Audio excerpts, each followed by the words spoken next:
muchos se han emocionado, ¿no? Con el himno, con las palabras, con la promesa de la lealtad de sus hijos.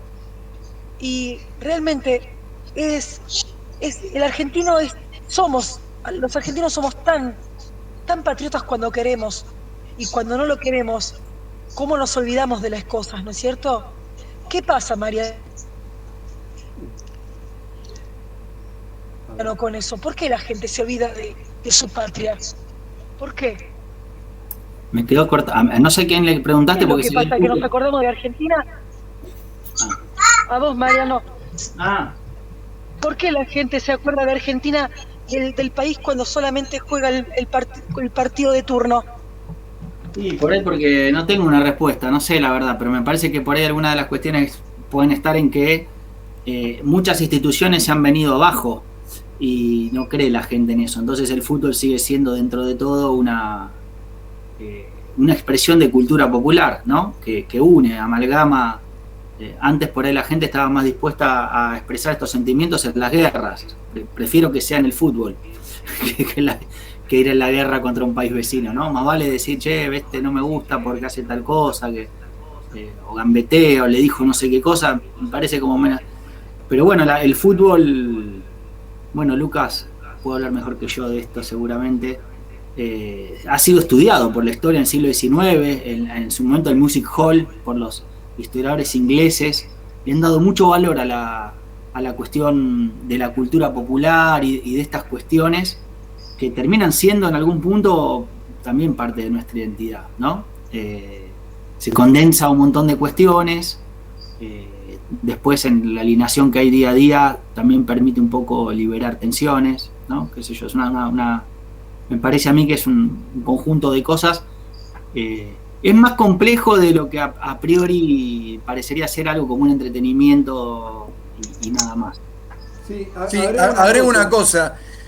Tal vez todo lo que tiene que ver con la identidad nacional relacionado a la cultura popular, las músicas, las diferentes tipos de arte, el fútbol, el deporte, es una construcción muy genuina, ¿sí? Porque nace de un proceso histórico de evolución cultural, de desarrollo, de amalgamar, como decís vos, en un país como el nuestro, y hay otras tradiciones o cuestiones que relacionamos de manera muy formal a la patria, y son construcciones no me quiero meter con temas muy sensibles, pero es así. Todos los símbolos patrios y toda nuestra nacionalidad más instituida es una construcción política bien clara, intencionada, ¿sí? En cambio, lo que nos identificamos en nuestra nación con cultura popular y todas esas cuestiones son construcciones desde abajo, muy genuinas, que para mí valen tanto como otras expresiones, ¿no? de la argentinidad.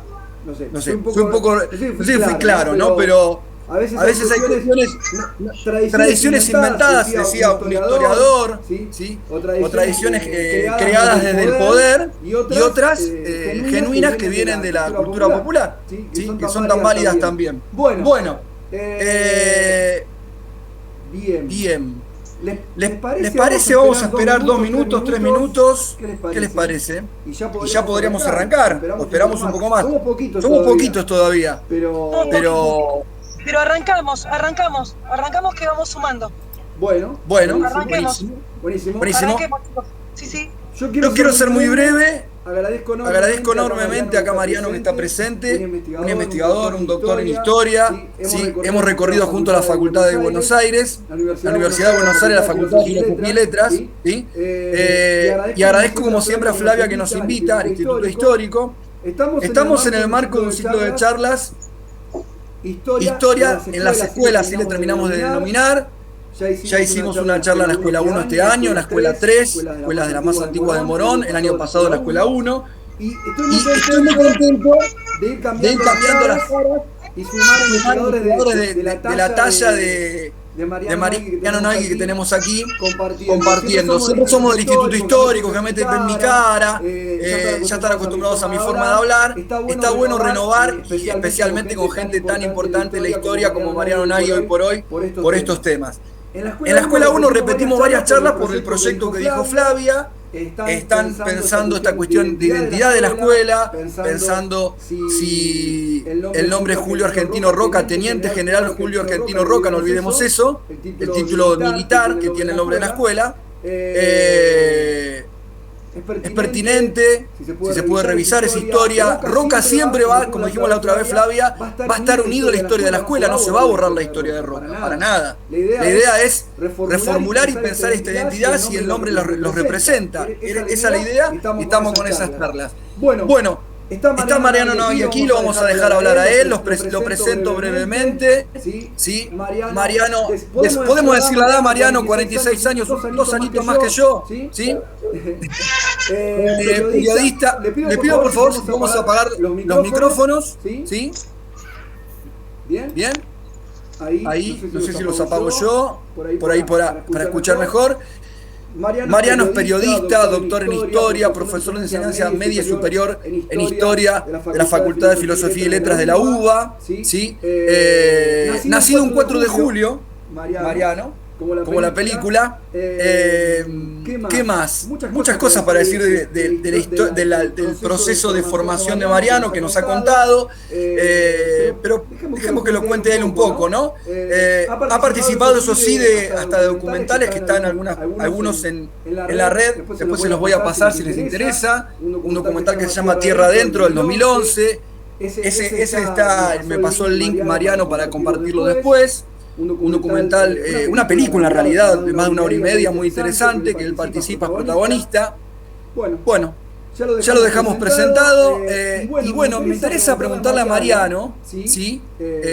Su tesis de doctorado, ¿cuál fue el tema específico? Si está relacionado con la charla que nos va a dar hoy. Bueno, gracias Luca por la presentación. Sí, efectivamente, yo me recibí en el año 2005 y ahí empecé a trabajar con este tema que tiene que ver con la relación entre pueblos indígenas y distintos estados, y he trabajado justamente en la provincia de Buenos Aires, ¿no? Partiendo de este sentido común respecto a cómo había construido el discurso, la narrativa, el estado provincial bonaerense.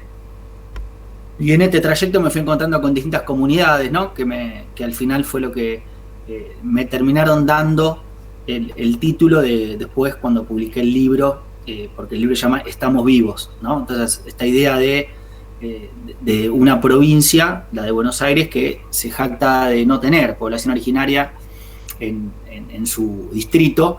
Entonces, bueno, eso así que sí, vengo trabajando con este tema ya más de 15 años, pongamos, 15 años que trabajo este tema. Así que tiene que ver con el tema de la charla. Bueno, a ver. Buenísimo, Mariano. ¿Querés arrancar? Después que nos contás por ahí, participás de la red, no me acuerdo el nombre tan largo, ¿sí? Espera que te digo. Participás de la red de investigadores sobre genocidio y política indígena en la Argentina, ¿sí?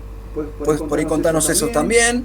Si querés contar algo de los documentales, después vamos a dejar el link para que los vayan viendo, que tiene que ver con la temática, pero te dejamos que arranques, ¿te parece? Dale.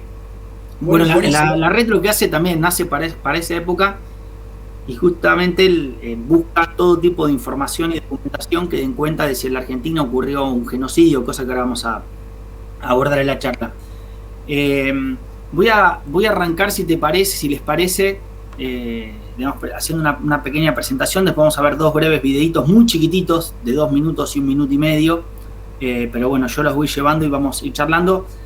Para poder contextualizar esta idea, que es la de justamente, si estaba ahí en el flyer, si la idea del nombre Roca es propicio para, digamos, un colegio.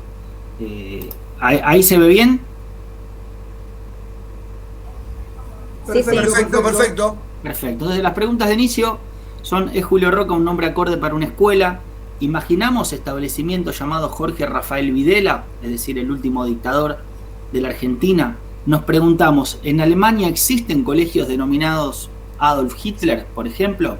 Bueno, la primera aclaración que hay que hacer es que, bueno, la tercera pregunta es no, la segunda sería casi imposible, y la otra cuestión es que esto no quiere decir que tanto Roca como Videla y Hitler son lo mismo. Justamente la historia ha demostrado que estas comparaciones simplificadoras no aportan tanto, pero sí por ejemplo, podríamos decir que bajo esas 3 presidencias existieron campos de concentración. Los campos de este tipo no los inventó el nazismo, sino que empiezan, digamos, en el siglo XIX. Hay varios registros, tanto en Filipinas como en Sudáfrica. Bueno, lo que yo voy a contar ahora de la Argentina. Y digamos, o sea que ya la idea de campo de concentración que se inventa en Sudáfrica en el contexto de la guerra anglo-boer, digamos, hace que sea previo al nazismo. Pero más allá de eso, es interesante como punto de partida para pensar algunos fenómenos. En principio tenemos que decir que la consignación o la consigna del nombre Julio Argentino Roca en una escuela, podemos pensar que puede ser hiriente para algunas personas. En principio porque vemos, por ejemplo, toda esta gente, ¿no? Esta gente que está acá, esas manchas de colores que aparecen en el mapa de la Argentina, son algunos de las más de 1.600 comunidades indígenas que hay en la Argentina, pertenecientes aproximadamente entre 34 y 38 pueblos. Recordemos que en el último censo, que ya nos queda bastante lejos porque estamos en el 2021 y el censo no se pudo llevar a cabo el año pasado cuando correspondía por la pandemia, pero en el censo del 2010 casi 1 millón de personas se reconoció como miembro de un pueblo originario en nuestro país. Es decir, que la presencia indígena actual existe. Podemos decir que no es mayoritaria, podemos decir que es una minoría, pero existe. Y hay provincias incluso como Neuquén o como Jujuy, que el porcentaje de población originaria en el país es de entre el 6 y el 9% cada 100, o sea, de 6 o 9 cada 100 habitantes, lo cual es un número bastante alto en porcentaje. En cantidades, la provincia que más indígenas tiene es Buenos Aires, que cuenta, según el censo del 2010, con alrededor de 300.000 personas que se reconocieron como indígenas. Esto tiene que ver con procesos migratorios, pero también de comunidades que existen en nuestro distrito, en Trenquelauquen, en Junín, Los Toldos, en San Pedro, bueno, distintos espacios que ahora no vienen al caso, pero como para tener una idea. Entonces, contamos con un nombre de un militar del siglo XIX que fue 2 veces presidente. Nos estamos preguntando si esa denominación es válida. La segunda idea es si esto no puede ser chocante o hiriente para la población indígena, pero también para otras personas, de acuerdo a lo que sucedió bajo su presidencia y bajo su política como ministro de guerra, que es lo que vamos a ver después. Pero antes de entrar en eso, me gustaría contextualizar esta cuestión de repensar nombres o procesos en cosas que están pasando en distintos lados del mundo. Así que les propongo hacer un pequeño recorrido por distintos lugares de cosas que están pasando ahora mismo. Entonces, la primera que les voy a comentar, voy a empezar por abajo, que es la que dice Amberes, o sea, en Bélgica, retira la estatua de Leopoldo II dañada en las protestas raciales. Fíjense que dice abajo, Bélgica y Reino Unido se plantean la retirada de monumentos relacionados con el colonialismo o el esclavismo. Y esto está ligado a un proceso que sobre todo se vio muchísimo el año pasado cuando en Estados Unidos se asesinó a George Floyd, que hace poco el policía que hizo eso y estuvo filmado, ¿se acuerdan? Recibió una condena, digamos, por el asesinato de George Floyd. Entonces, esto generó, digamos, la movilización en distintos lados del mundo, y en Bélgica lo que plantean, Leopoldo II fue un rey en Bélgica que estuvo más de 40 años en el poder y abarcó toda la parte del del tramo final del siglo XIX hasta 1908 cuando murió. Y tuvo una especie de una colonia privada, que es hoy la República Democrática del Congo, que estuvo bajo su poder y en el cual se calculan que murieron entre 8 y 10 millones de personas por los métodos de extracción de distintos productos que se hacían ahí, esclavizando a la población. Entonces, los propios belgas están diciendo, bueno, nosotros no queremos que haya monumentos de este tipo, de este rey, que es una vergüenza para nuestra patria. Y si ven un poquito más arriba, gracias a la digamos, tecnología que me ayudó a encontrar Lucas, pueden ver que dice acá estatua de Colón en Estados Unidos. Así que voy a dejar de presentar un segundo y les voy a mostrar otra cosa. Tengo que salir acá. Estamos.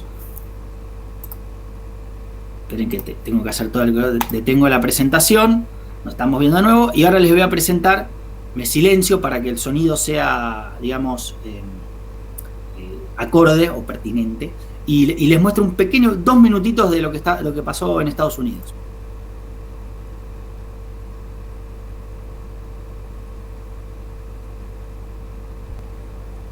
Cristóbal Colón, derribado, decapitado o pintado de rojo sangre. La furia se ha desatado en Estados Unidos contra las estatuas del conquistador, cuya figura se ha convertido en el nuevo objetivo del estallido social contra el racismo que sacude el país desde hace 3 semanas. En el Capitolio de Minnesota, activistas liderados por miembros del movimiento indígena americano ataron y derribaron una estatua de Colón, antes de cantar y bailar a su alrededor para celebrar la caída de lo que consideran un símbolo del genocidio indígena y del legado de esclavitud en Estados Unidos. Es algo muy poderoso que hayamos podido desmantelar la historia construida en este país, afirma Doreen Day, una de las fundadoras del movimiento indígena. Las falsedades que se han dicho sobre Cristóbal Colón, sobre cómo vino aquí y hizo un buen trabajo, todo eso son mentiras. El hecho de derribar su estatua y de que los indígenas hayan tenido algo que ver en ello es algo muy poderoso para mí. En Boston, la estatua de Colón fue decapitada el miércoles por la noche. Blanco de polémica desde hace años, no es la primera vez que este monumento erigido en pleno centro de la ciudad es vandalizado. Entiendo por qué sucedió, afirma esta mujer. Conozco la historia. Parte de ella no te la cuentan en la escuela, pero la aprendes con los años. Deberían quitar la estatua.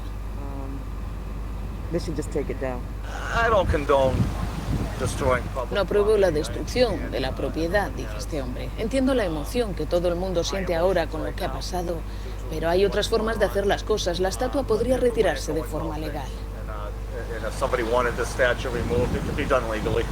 En Miami, tanto la estatua de Colón como la de Juan Ponce de León aparecieron con pintadas, entre ellas una con el nombre de George Floyd, el afroamericano cuya muerte a manos de la policía desató las protestas. Son solo algunos ejemplos de un movimiento contra la figura de Cristóbal Colón que no es nuevo, pero que ha resurgido con gran fuerza en Estados Unidos al calor de las protestas contra el racismo. De hecho, la festividad del Día de Colón ha sido rebautizada en los últimos años como Día de los Pueblos Indígenas en 130 ciudades y 8 estados del país.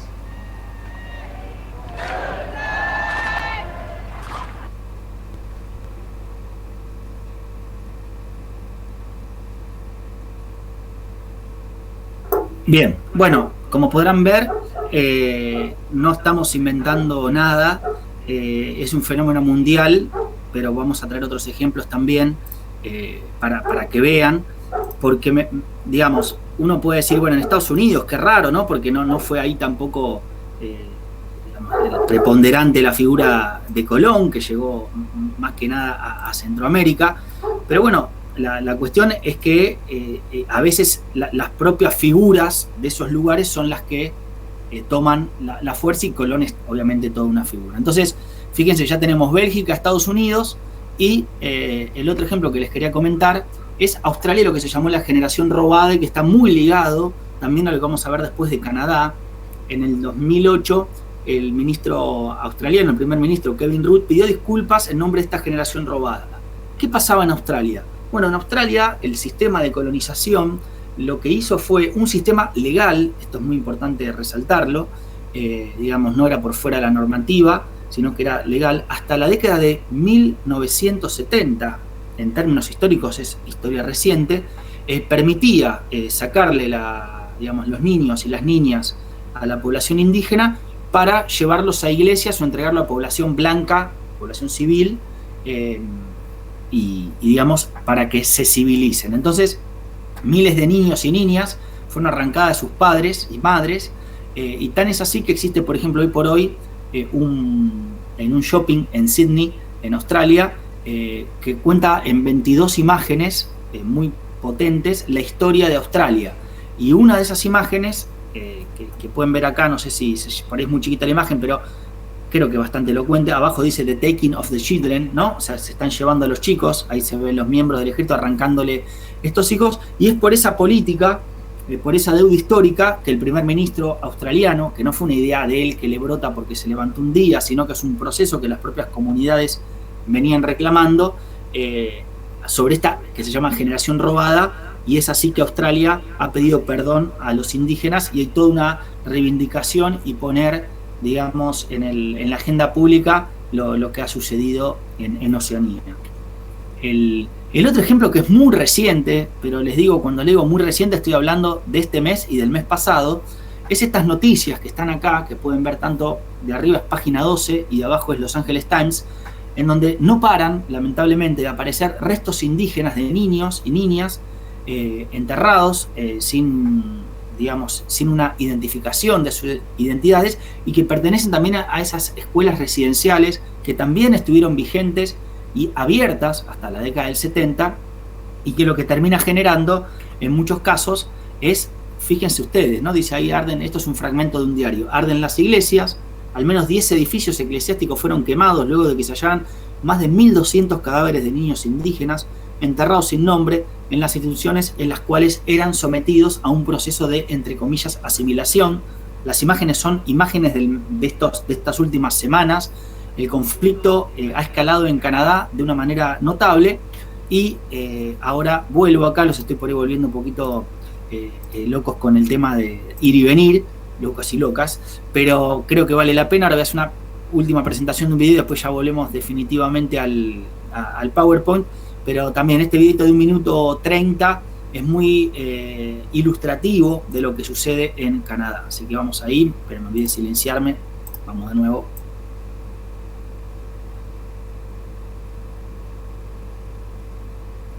Los restos de 215 niños enterrados en los terrenos de una antigua escuela en British Columbia, Canadá.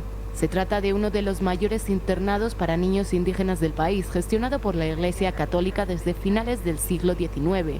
Los restos fueron encontrados por los especialistas utilizando un georradar.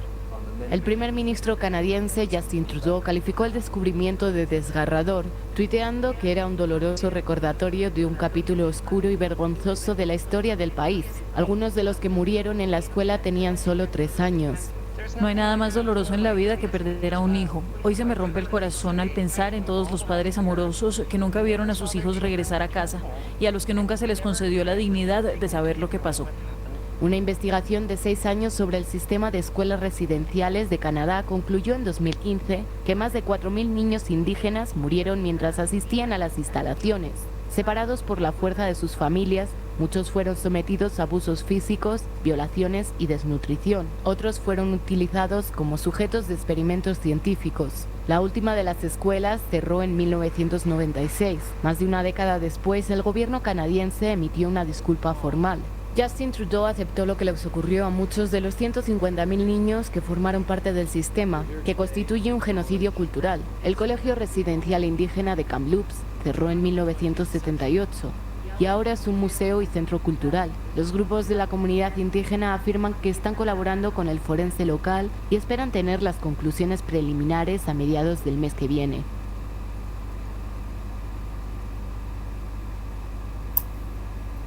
Bueno, hicimos una recorrida por el mundo y sus, reivindicaciones o denuncias respecto a la cuestión, en distintas partes del mundo.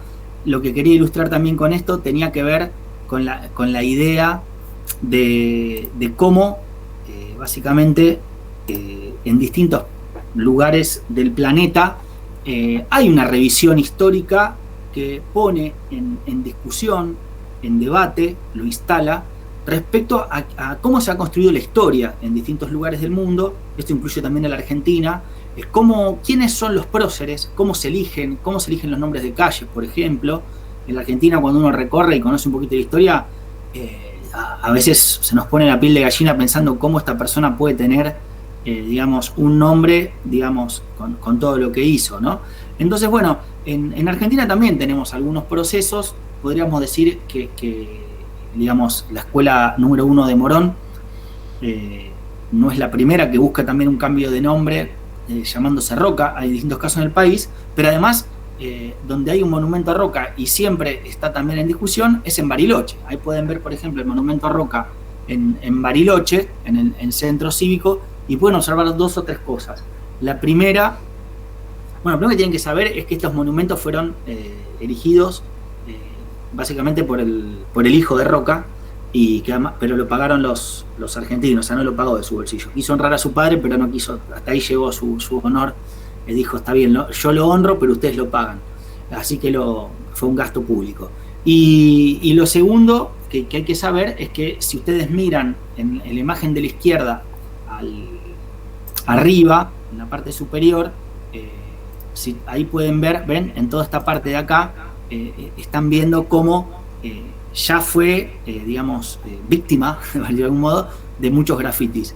Sin embargo, por otro lado, la intervención artística que ha recibido ese año, no me acuerdo esto en qué año fue, pero no fue hace tanto, la de taparlo con un cultrum, tal vez es menos violenta, podríamos decir menos extremista y radicalizada. La verdad que a mí no me preocupa mucho esto, pero es interesante porque, pone sobre el tapete la idea de cómo pensar este fenómeno en la Argentina. Entonces, terminada la primera parte de la charla, en la que yo quería justamente mostrar esto, de cómo las sociedades es un signo bastante positivo, que se replanteen algunos discursos historiográficos. En el video de Estados Unidos la señora decía, estas son cosas que no se enseñan en la escuela, y nosotros hoy por hoy podríamos decir que sí, en lo que estamos haciendo, pero además en muchos otros dispositivos que llevan al aula, en videos, en materiales, en nuestros propios discursos, la incorporación de temáticas en los diseños curriculares. Estoy pensando desde la educación sexual integral a el Día Nacional de la Memoria por el 24 de marzo, la reflexión sobre Malvinas. Es decir, la escuela en los últimos años ha incorporado procesos de memoria para replantearse, cierta visión sobre el pasado. Entonces, vamos a ver la parte, concretamente, la conquista del desierto, que es lo que es protagonista Roca. Y básicamente ahí se ponen en tensión por lo menos 2 o 3 miradas sobre esto. La primera es la que, hizo que Roca sea, glorificado con no solo monumentos, sino también nombres de escuela. Entonces existe una leyenda celebratoria de las campañas de fines del siglo XIX, donde hay un relato épico, una gesta patriótica. La historia se cuenta en ese entonces y en todas las escuelas. La idea de los militares como salvadores de la patria, que logran concluir con el problema del indio, que era bárbaro, salvaje y malonero. El indígena desaparece de la historia, nosotros descendemos todos de los barcos y somos la más europea de las Latinoaméricas, de las naciones latinoamericanas, y a otra cosa mariposa, dirían en el barrio, trenes, ferrocarriles, emigrantes, los indígenas desaparecen y esto es para celebrar. Con el paso del tiempo, esa mirada, un poco, que le hacía la fiestita a la patria, por decirlo de algún modo, fue reemplazada por otra, no fue reemplazada por otra, me corrijo, fue acompañada por otra, en el cual se caracterizó a Roca como un genocida que exterminó a los pueblos originarios en la conquista del desierto. Pero paradójicamente esta interpretación tiene un efecto que es bastante similar a la otra leyenda, que es la idea de que el indígena no existe en la Argentina. Entonces, si bien unos tienen la opinión celebratoria de que esto suceda y otros, yo antes le llamaba leyenda del lamento, porque Roca es un genocida que mató a todos los indígenas, por eso nosotros no tenemos indígenas en nuestro país, terminan concluyendo y negando la idea de la presencia indígena en la actualidad, que como yo ya le mostré, no es cierto. Entonces, vamos a ver cómo fue y qué pasó en el proceso histórico. Entonces, lo que vamos a hacer es centrarnos en los 2 aspectos principales de la conquista del desierto. El primero, el reparto de tierras. Distintas leyes, la principal es esta de 1878, invita a los inversores privados, nacionales y extranjeros, a comprar un pedazo de tierra enorme. Estamos hablando de mínima 10.000 hectáreas. Si vos adquirías este bono, te podía llevar, se cuadriculaba, y cuando digo cuadriculaba, van a ver que no me estoy equivocando cuando les muestre las imágenes siguientes. El territorio se lo dividía en grandes porciones, entonces los inversores, como su nombre lo indica, invertían, y con ese dinero se financió a las tropas para que avanzaran sobre la población indígena, se les quitaba su territorio, y viene la segunda parte de la conquista del desierto, que es, y se disponía de esos cuerpos, que ahora vamos a ver cuál fue su destino. Entonces, si bien el Estado tuvo un presupuesto propio para hacer la conquista del desierto, hoy por hoy podemos afirmar que la conquista del desierto fue una empresa mixta, es decir, con capital privado y capital público. ¿Cuál fue el resultado de eso? Bueno, ahora ustedes van a poder ver ahí, por ejemplo, esta es la frontera de 1876 en Buenos Aires, ahí andan saltando los lotes adjudicados, y cada lote de estos, que parece un cuadradito que es chiquitito, y por ahí estamos mirando así, achinando los ojos, ¿cuánto es? Son 10.000 hectáreas. ¿Qué son 10.000 hectáreas? Porque uno dice, bueno, 10.000 hectáreas, y al voleo uno parece perder la dimensión. Bueno, 10.000 hectáreas, para que tengan noción, son 100 kilómetros cuadrados. Es, mejor dicho, la mitad de la ciudad de Buenos Aires. O sea que vos comprabas ahí, te llevas la mitad de la ciudad de Buenos Aires. En mi caso, ahora no tengo el dato, por ahí lo pueden averiguar ustedes, cuál es la superficie del partido de Morón. Pero, por ejemplo, yo vivo en Vicente López, y Vicente López tiene 33 kilómetros cuadrados. Es decir, que vos adquiriendo un lote de estos, te llevabas 3 Vicente López. ¿Se entiende? O sea, estamos hablando de grandes extensiones. ¿Y cuánto se repartió? Bueno, ahora ustedes van a ver esto, por ejemplo, que es un plano de 1885, donde aparece el sur de Córdoba, parte de La Pampa, ¿sí?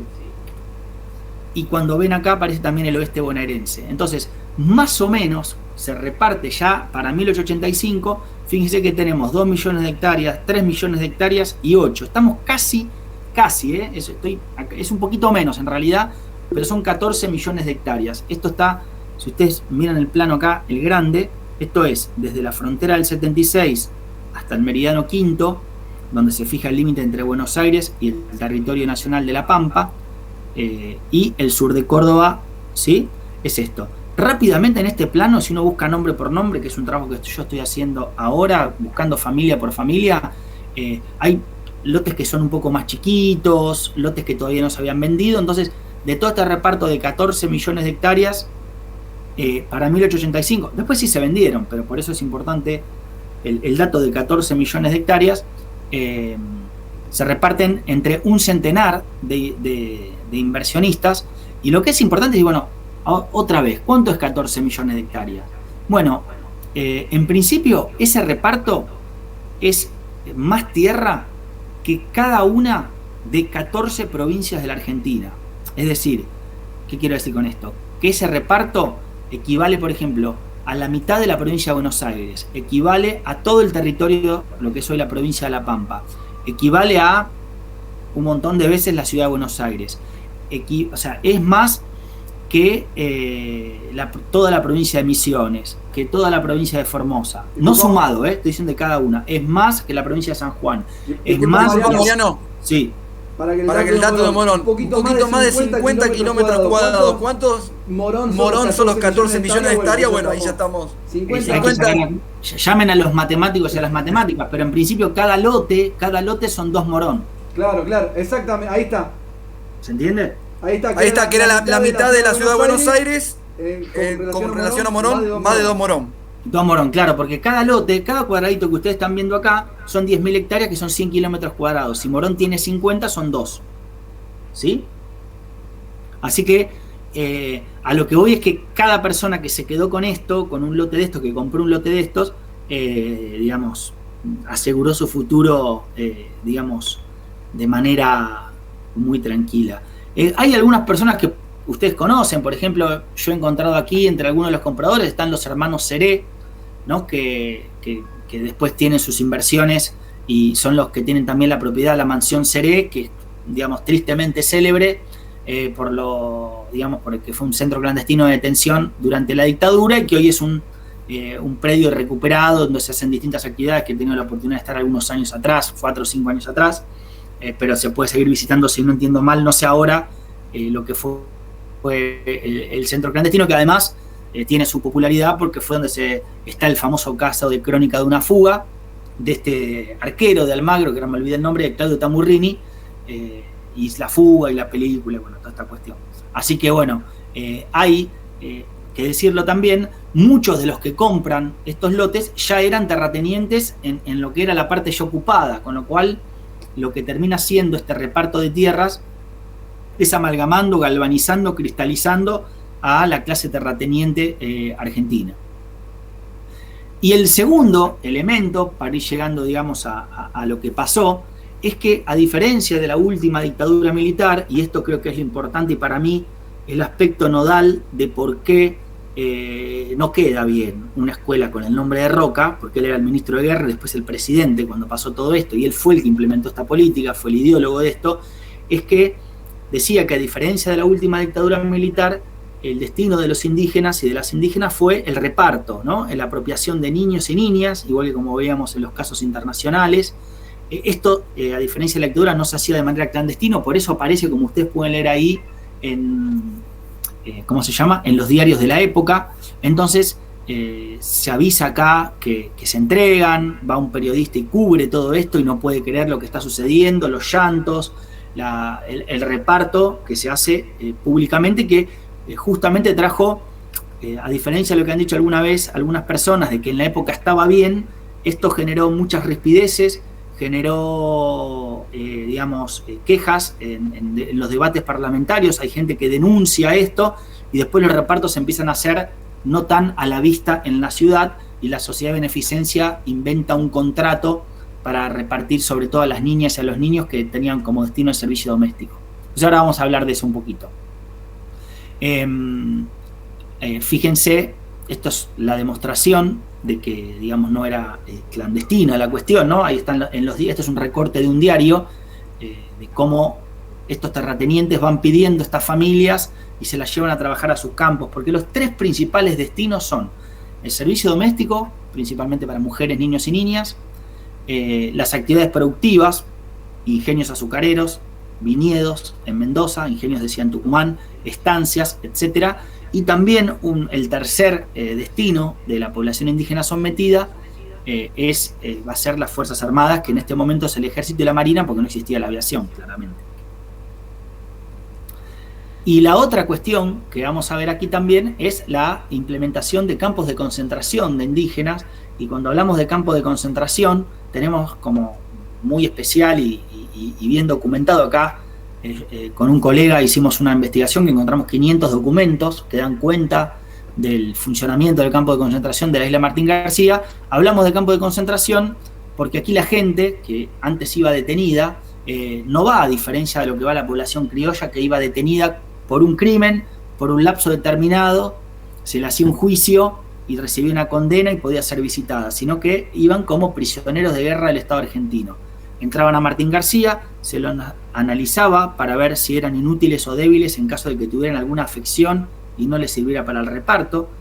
Por eso esto no es un examen médico, porque fíjense que acá dice viejo, ¿no? Entonces los viejos también están siendo caratulados como inútiles o débiles, porque lo que se busca no es que estén sanos por una cuestión humanitaria, sino por una cuestión de reparto para el trabajo. Esto se reitera con las mujeres, ¿sí? Lo mismo, anemia, reumatismo, viejas, ¿no? Todas estas mujeres son mujeres indígenas viejas que están aquí. Y lo que podemos ver también es quiénes son los beneficiarios, porque también en el diario, por eso digo que no es clandestino, estos nombres son de empresarios que son los que piden. Fíjense que dicen, Julio Zabaleta pide 20 familias indígenas, Endoro Vázquez pide 100, el otro pide 20. Son los empresarios que, digamos, esto aparece en el diario en un diario tucumano, que son los que van, como dice ahí, solicitando al gobierno que le entregue los indios para sus emprendimientos masivos, no son emprendedores que hacen mermeladas en las casas. ¿Sí? No, acá esto simplemente para ir avanzando, la idea de que cuando yo dije que son prisioneros de guerra del Estado argentino, muchas veces les dicen, no, pero qué categoría fuerte, campo de concentración, prisioneros de guerra. Bueno, esto es una carta de un cura. El cura dice, esto es una cita textual de un documento en donde el padre dice, los indios detenidos actualmente en la isla de Martín García como prisioneros de guerra. Así que ya en la época se utiliza el concepto. Algunos campos de concentración o lugares de detención de la población originaria de la Argentina, los derroteros y trayectorias que fueron llevando. Esto es ilustrativo nada más. Algunos campos en la línea de Fortines, cuando iban apresando, iban avanzando por Pampa y Patagonia, ¿sí? Hay varios ahí.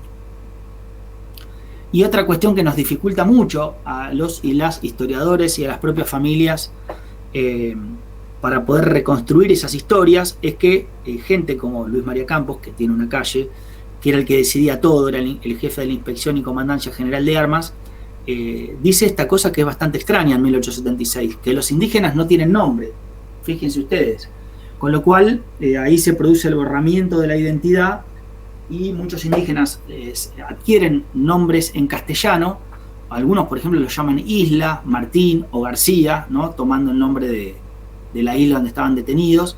Entonces muchas familias aún hoy desconocen si tienen algún antepasado indígena. Por eso digo que los censos, si bien reconocen 1 millón de personas, nosotros creemos y las organizaciones reconocen que hay un montón de gente que quedó en el camino y que no sabemos que eran indígenas y que su identidad fue borrada, lo cual constituye un genocidio según la propia definición de la Organización de Naciones Unidas. Una pregunta, Mariano. Sí. Yo había mencionado en una charla anterior el tema de esta cuestión que estás mencionando justamente, el borramiento de la identidad, ¿sí? Esta cuestión, si nos guiamos por lo visible, que son los apellidos de las personas actuales o de las últimas décadas en la Argentina, uno dice, bueno, sí, lleno de italianos, descendientes de italianos y españoles, hacemos la construcción histórica esta, o pensamos en esta construcción de venimos de los barcos, pero la UBA y diferentes creo que entidades de investigación, antropólogos, han investigado esta cuestión biológica que yo no entiendo mucho, de nuestro ADN y cómo en la población actual de las últimas décadas en la Argentina, el predominio de sangre originaria, ¿no? O por lo menos ¿eso cómo es? Contame. Mira, yo no soy muy... digamos, tampoco soy un experto en cómo funciona la antropología biológica y el tema del ADN. Sé que hubo algunos cuestionamientos con respecto a esos estudios, pero todos los cuestionamientos que leí yo pensé que eran porque los iban a cuestionar y eran que estaban como mal hechos y consideraban no sé qué rama, la mitocondrial y no la otra, porque en realidad tendría que haber dado más. O sea que supuestamente más. Ese estudio había dado, si no recuerdo mal, que el 44% de las personas tenían sangre indígena. Más allá de esto,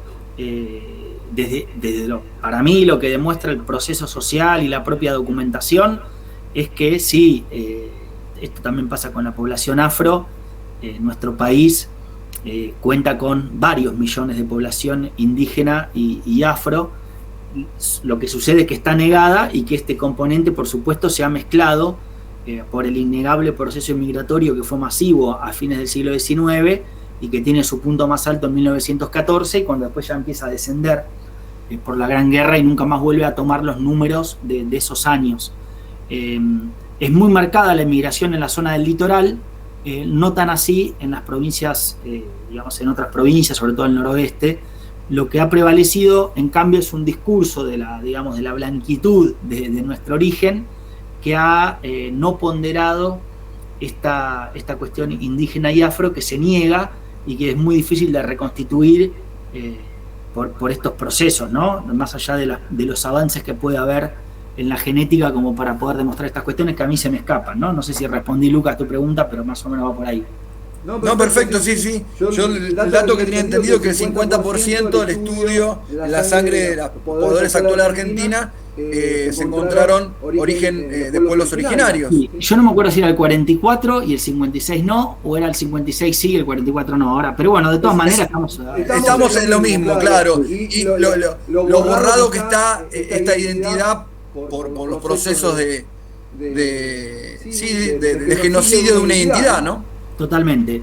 Y, por ejemplo, en este documento podemos ver de principio a fin todo el proceso. O sea, condensa, digamos, en este caso sí, el todo en una parte. Porque lo que estás viendo acá, lo que estamos viendo es un pedido de un juez que se llama Gregorio Torres, que pide 11 indígenas y van a trabajar a sus predios y a sus casas. Entonces lo que termina sucediendo acá es que muchas veces son bautizados, les cambian el nombre y entonces con el paso de las generaciones no vas a tener que las generaciones, sí, nosotros somos indígenas, somos mapuches, somos tehuelches, somos com, entonces se va como perdiendo ese rastro y muchas veces cuando terminan las charlas hay gente que nos dice, Vos sabés que yo me acuerdo que mi abuela decía que su mamá era indígena y había estado en Entre Ríos, Santa Fe, en tal lado, entonces es muy difícil esa reconstrucción. Bueno, es parte del genocidio, ¿no? La disgregación y, digamos, y el quiebre de la organización comunitaria del pueblo, es justamente la definición. Exactamente. Sí. Entonces, para ir cerrando, y abrimos si quieren a preguntas o otras cuestiones, ¿qué pasó con los indígenas en nuestro país? Bueno, algunos murieron en combate, traslados y enfermedades, fueron los menos, fueron confinados y concentrados, después se los repartió en este sistema de distribución con los 3 destinos que ya les mencioné, pero también hubo mucha gente que no fue apresada por el ejército, quedó en Pampa y Patagonia y en el Chaco, se dispersó de manera individual, familiar, a veces la comunidad entera, se fue incorporando, se proletarizando en distintos campos que ahora ya eran privados, se autodesmarcaron, no se reivindicaron como indígenas por el temor que significaba marcarse como indígena, con lo cual también este proceso genera la invisibilización que menciona ahí, y en algunos casos, no son pocos pero tampoco son muchos, algunos caciques, algunos loncos, en Pampa y Patagonia sobre todo, pero en otros lugares también, lograron con el paso del tiempo, mediante alguna gestión, que se le entregaran algunas tierras y quedaron ahí en algunos sectores que por muchas décadas eran zonas muy inhóspitas y poco apetecidas y que con el paso del tiempo y el crecimiento de la frontera agropecuaria en los últimos años han entrado en conflicto también. Pero esto es un poco la definición. O sea, el genocidio no implica el exterminio. Esto es claro, si uno mira otro genocidio, el genocidio nazi no extinguió a toda la población gitana, a toda la población judía, a todos los homosexuales. El genocidio armenio tampoco exterminó a todos los armenios, y bueno, y así son los ejemplos. El genocidio no implica, se mide por su intencionalidad y no por su éxito. 2 diapositivas más. Les dejo para que lean esto porque me parece que es una síntesis de María Teresa Garrido y Florencia Roblet muy elocuente, y lo charlamos.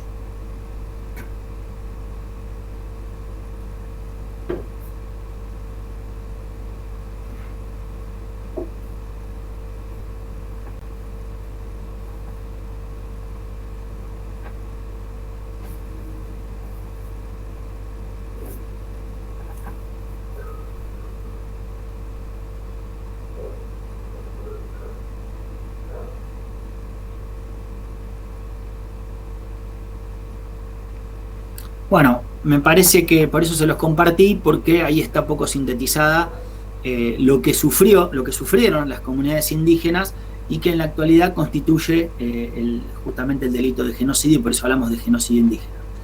Y finalmente, un recordatorio es lo que estaba diciendo recién, que el genocidio no implica la extinción de los pueblos indígenas, sino una serie de delitos perpetrados por el Estado argentino, que si bien asesinó, también sometió, trasladó, confinó y distribuyó a los originarios. Y lo que me parece importante, y volviendo al principio, es que implica la construcción de un relato histórico que niega la existencia en el presente, la invisibilización, el negacionismo y la sospecha permanente mediante la acusación de falsedad que muchas veces se le hace a los indígenas. Esto inhibe procesos de reparación histórica materiales y simbólicas, por eso justamente la idea de esta charla, ¿no? Una reparación simbólica mediante recurrir a otro nombre más ligado a políticas no genocidas, ¿no? Porque la conclusión sería que la escuela tiene el nombre de un genocida. Por tanto, las prácticas, nociones y relaciones sociales que estableció el genocidio, en muchos casos siguen vigentes, podemos verlo claramente en el nombre de la escuela. Así que con esto cerramos. Tengo que dejar de presentar. Ahí estamos. Y bueno, con esto yo doy por terminada la alocución y ustedes dirán si quieren preguntar algo, hacer un comentario, libro de quejas, alguna pregunta. ¿Qué es Vicente López? Que también lo nombré, lo que quieran. Pueden decir, siéntanse libres. Yo tengo algo que me hizo mucho ruido, Mariano. Viste que vos hablabas de genocidio y hablabas de lo que implica el término genocidio, que no es solamente la desaparición de un pueblo, ¿sí?, sino con diferentes actos que hacemos quizás cotidianamente sin darnos cuenta que tiene que ver con esa construcción o ese proceso, ¿no? me llama poderosamente la atención que lo naturalicemos tanto y que esté tan arraigado esto de la escuela debe llamarse de esta forma porque nació así, debe morir así. En muchas familias, incluso en muchos compañeros que tenemos en las escuelas, ¿no? La escuela es así, nació así y debe morir así. No, lo trabajamos con las familias, lo hablamos incluso con nuestras compañeras, y aún hoy, conociendo, sabiendo los porqué de la necesidad de hacerle el cambio del nombre de la escuela, aún hoy se posicionan en esto de la escuela es así.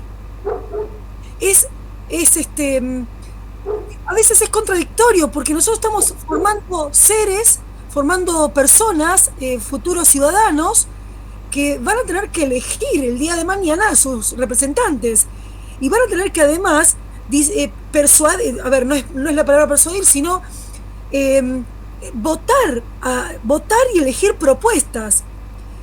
Tenemos que tratar de formar libres pensadores, pero pensadores que tengan que ver con un pensamiento coherente con el decir y el hacer.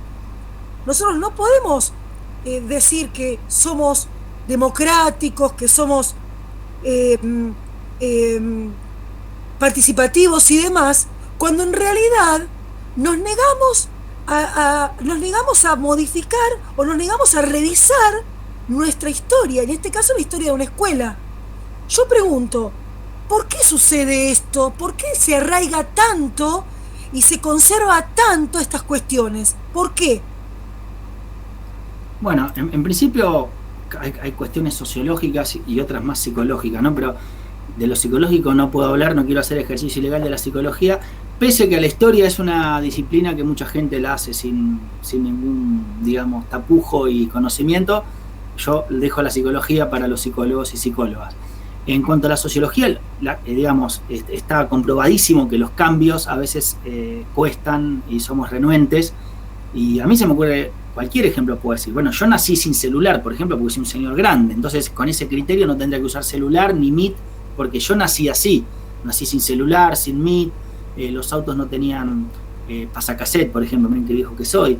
Entonces, si es así, me imagino que esas personas no tienen un hornito eléctrico en su casa o un microondas porque nacieron sin ellos, nacieron sin internet. La mayoría de las personas que te están diciendo eso nacieron sin internet, así que me imagino que no deben tener internet en su casa. Ya, si nos vamos a quedar en lo que supuestamente era así y no hay cambios, las identidades y lo que fue cambiando es parte de nuestra cultura y de nuestra identidad.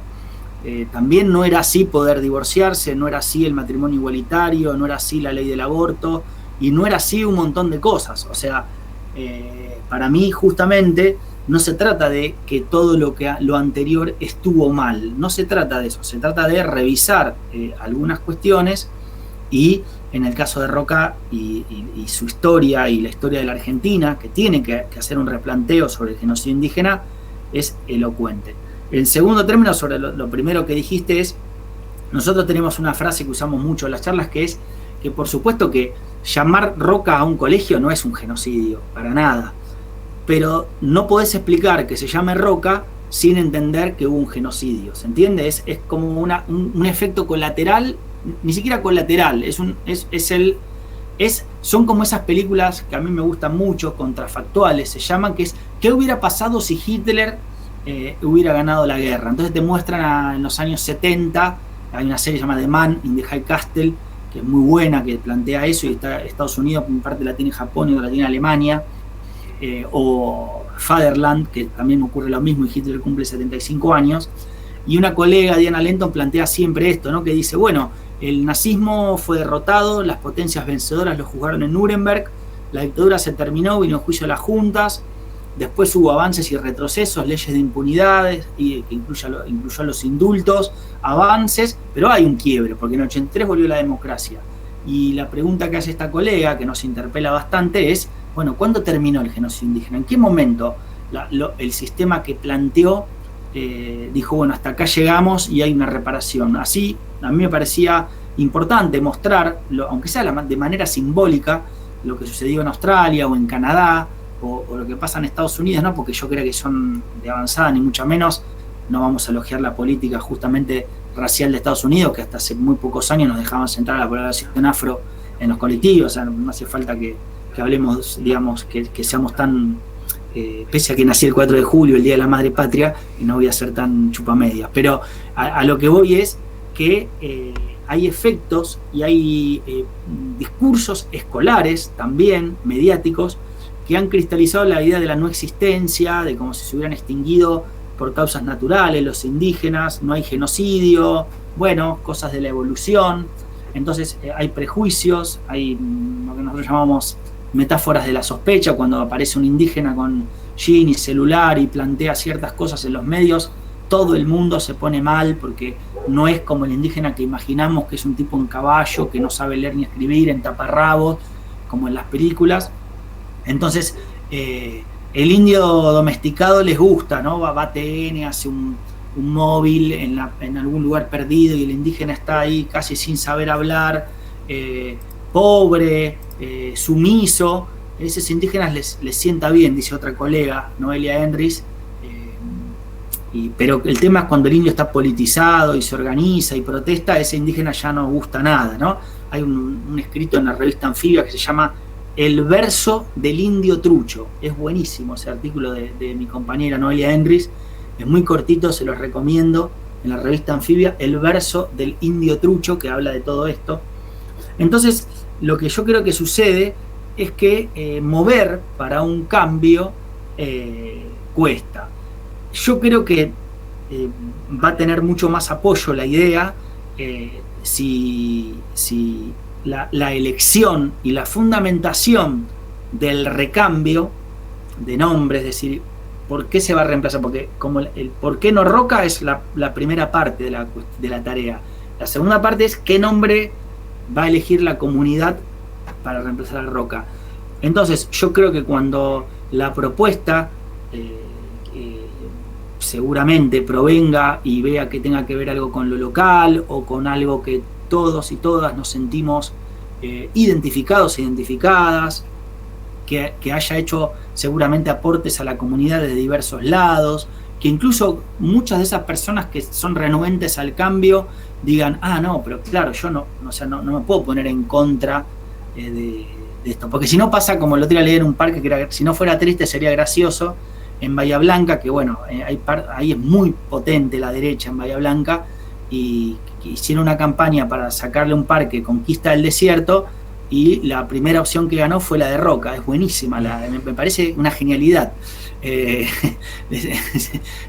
Claro, le sacaron, no sé, no se me ocurre algo igual, como la solución final, le sacaron solución final, se llamaba, y le pusieron Adolf Hitler, ¿no? Una cosa así.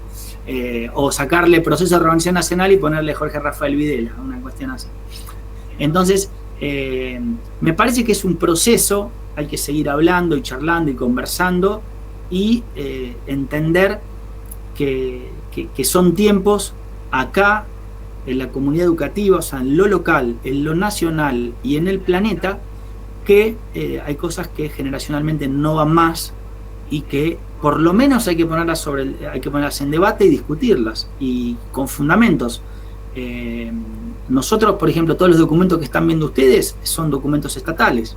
O sea, esto es la voz del Estado. Nosotros no estamos recurriendo. O sea, tenemos, por supuesto, memorias indígenas, que muchos nos dijeron previamente a que encontráramos los documentos que sus abuelos o abuelas habían sido recluidas en Martín García. Con ese dato de la memoria social nosotros fuimos a los archivos. Ese fue el recorrido. No fue que dijimos, vamos a ir acá, y después los indígenas dijeron, sí, sino que fue al revés. Pero acá directamente todos los documentos que yo les muestro son archivos de militares, Archivo General de la Armada, Archivo General de la Nación, el Servicio Histórico del Ejército. No es que estamos recurriendo a fuentes, están los diarios, como pudieron ver, están los debates parlamentarios. Es información oficial del Estado argentino. Es, a mi manera de ver, inapelable. Así que, bueno, ya sabemos que a veces para oponerse no hace falta tener alguna información o argumento. Esto es bastante básico. ¿Le puedo hacer una pregunta, sí. a Lucas? Sí. Lucas, ¿qué relación hay entre la propuesta que nosotros podemos llegar a tener como futuro nombre para la escuela con respecto a los veteranos de Malvinas de Morón, ¿cómo podemos plantear una futura propuesta de nombre para nuestra escuela con lo que está planteando Mariano? O sea, sabemos que es un nombre tentador, muy tentador. Sabemos que el año que viene es un año muy especial para los veteranos especialmente. ¿Qué relación hay entre lo que Mariano está relatando y la propuesta que puede llegar a surgir? A ver, de varias cuestiones que mencionó Mariano, me parece interesante esta cuestión de pensar un nombre relacionado con la comunidad, de Morón, con las escuelas de Morón, con larga trayectoria. Ya tiene más de 25 años el Centro de Veteranos de Guerra de Morón, y siempre muy relacionado con la educación por su tarea diaria, ¿sí? Y obviamente detrás está el gran tema Malvinas, ¿no? Y ahí otra cuestión que se mencionó antes, lo que vos decís, Flavia, que hay muchas voces que no se resisten al cambio de nombre, plantean que siempre fue así la escuela, y no siempre fue así. Acá en estas charlas que hemos tenido el año pasado y este año planteamos el momento del bautismo de la escuela, ¿sí? Que también fue 50 años después que se creó la escuela, en 1934, en plena década infame. El padrino de la escuela del bautismo fue el hijo de Roca, que era vicepresidente, Julio Argentino Pascual Roca, que también lo mencionó Mariano. Fue una visión institucional, y era un momento que se le hacía un montón de monumentos y homenajes a Roca. La estatua ecuestre más importante está en Diagonal Sur, si mal no recuerdo, es de 1941, también la década infame, ¿sí? Ese fue el momento. Pensar el 2021, 2022 como otro momento, ¿sí? Pensar que el momento del bautismo de la escuela fue la década infame, el padrino fue el hijo de Roca, que después fue la misma persona que firmó el tratado humillante para la Argentina, Roca-Rusiman, ¿sí? Bueno, hay un montón de puntos que se pueden unir, ¿sí? Y nuestros soldados que fueron a Malvinas a defender la soberanía. Una guerra que tiene su parte controversial, plena dictadura. Nada se quita de esta historia. Está todo sobre la mesa. Generalmente lo que queremos es mostrar todo, siempre. Los veteranos tienen una visión muy interesante. Ahora hay que escucharlos a ellos. Yo creo que acá, Flavia, la idea sería que el presidente del Centro de Veteranos Morón por ahí de una charla para la 1, y que ellos te planteen cómo piensan Malvinas, cómo se piensan como entidad moronense, ¿sí? De larga data ya. Y creo que pasa por ahí. Empezar a unir los temas, y si realmente la comunidad de la 1 lo siente como una identidad posible en su nombre, ¿sí? Yo lo comenté al pasar con el presidente Omar Martínez sobre el cambio de nombre. Me dijo que le parece interesante, que el nombre es Veteranos de Guerra de Morón, ¿sí? Es el nombre del centro, y remite a Malvinas. No tiene el nombre Malvinas el Centro de Veteranos de Guerra de Morón, pero es algo que lo llevamos y sabemos lo que es ser un veterano de guerra en la Argentina. Fue la única guerra que peleó Argentina en el siglo XX, así que bueno, hay muchas cosas más para decir, pero me parece que pasa por ahí. Bueno, estaría muy interesante entonces para la segunda etapa del año plantear un trabajo con la comunidad sobre veteranos de Morón. Entonces sería veteranos de Morón, Lucas. Siempre la palabra guerra. Veteranos de guerra.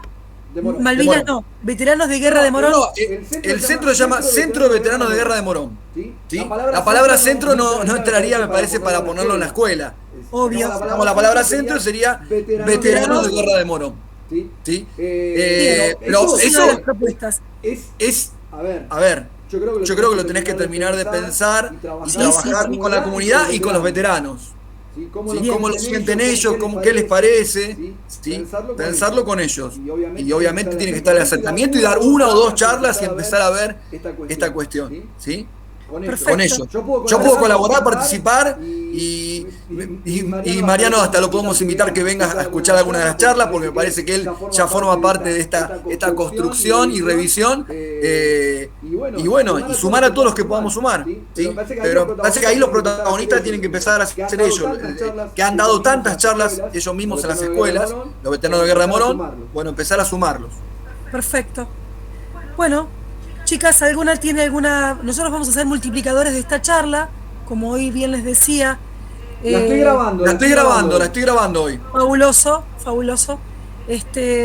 Vamos a ser multiplicadores de esta charla para en la segunda mitad del año ponernos a trabajar como hemos hecho hasta ahora y ya poder formalizar el cambio. Ojalá, al menos la propuesta para elevarla a provincia.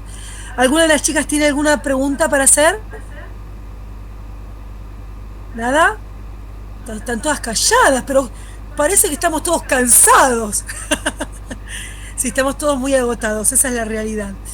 Bueno, Mariano, Lucas, la verdad que sumamente agradecidos por la información que nos han dado, nos han brindado.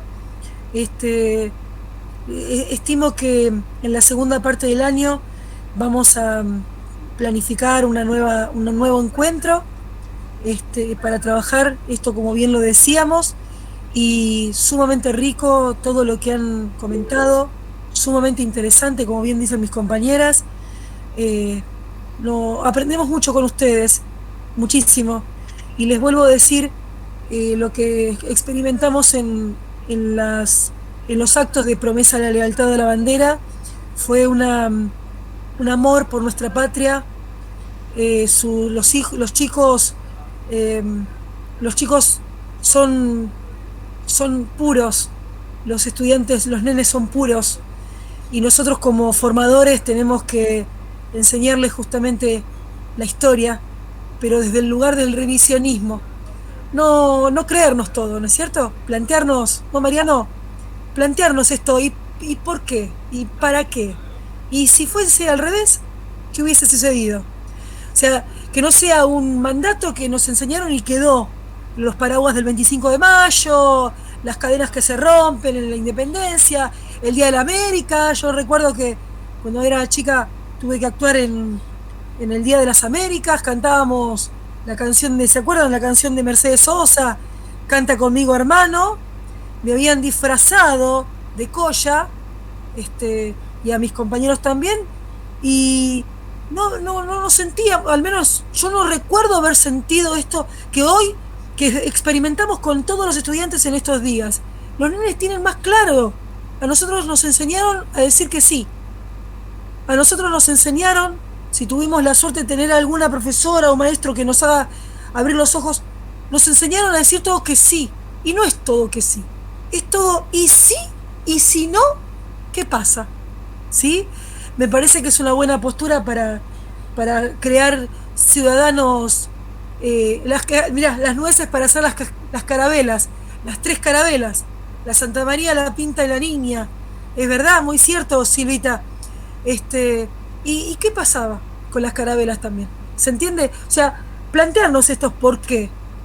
¿Por qué? ¿Por qué todo que sí tenemos que decir? ¿Por qué no cuestionar?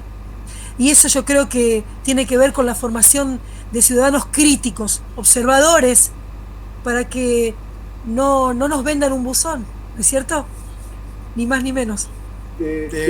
Toma la palabra rápido y lo dejo que se despida Mariano. Gracias por todo, Flavia. Les dejé por el chat los links de documentales breves que aparece el fragmento de la película por YouTube y la película entera que se puede ver visualizar por Facebook, que me pasó Mariano.